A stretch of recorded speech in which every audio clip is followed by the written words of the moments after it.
జగన్మోహన్ రెడ్డి ఒక సైగ చేస్తేనే తెలుగుదేశం పార్టీని నామరూపాలు లేకుండా చేస్తానన్నాడు ప్రగల్భాలు పలికినటువంటి కొడాలని.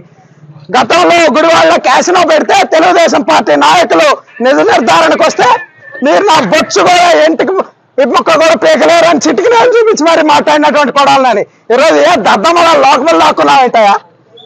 సిగ్గుండాలని బతుకి ఇప్పటికైనా అర్థం చేసుకో. అధికారం లేకపోతే పోలీసులు లేకపోతే నీ కుక్క బతుకు. ప్రతిపక్షంలో ఉన్నప్పుడు కొడాలని ఎప్పుడు ఏం మాట్లాడలా.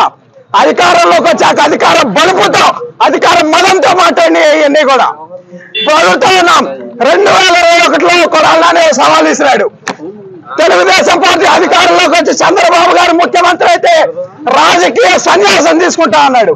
ఈరోజు అడుగుతా ఉన్నాం కొడాలని రాజకీయ సన్యాసం తీసుకోవడానికి రెడీగా ఉన్నామని అడుగుతా ఉన్నాం. ఇంట్లో దాక్కున్నాడు పిరిగిపోత దాక్కున్నట్టు. గుడివాడ ప్రజలు భారీ మెజార్టీతో తెలుగుదేశం పార్టీని గెలిపించారంటే అది నీ మీద ప్రజలకు ఉన్నటువంటి ఒక చేత్కారం అని ఈ సందర్భంగా తెలియజేస్తా ఉన్నాం. ఈ రోజు కొడాలని చెప్తా ఉన్నాం, ఇది ట్రైలర్ మాత్రమే. సినిమా ముందున్న రాజా లోకేష్ గారి ఆధ్వర్యంలో మళ్ళీ అంకుశ సినిమా తీపోతా ఉన్నారు. నిన్నే రామిరెడ్డి గారు పెడతారని కూడా ఈ సందర్భంగా చెప్తా ఉన్నాం. కొడాలని జనాల్లో కనిపిస్తే ఇక అదే ఆఖరి రోజు కూడా అవుతుందని ప్రజలు భావిస్తా ఉన్నారని కూడా ఈ సందర్భంగా తెలియజేస్తా ఉన్నా.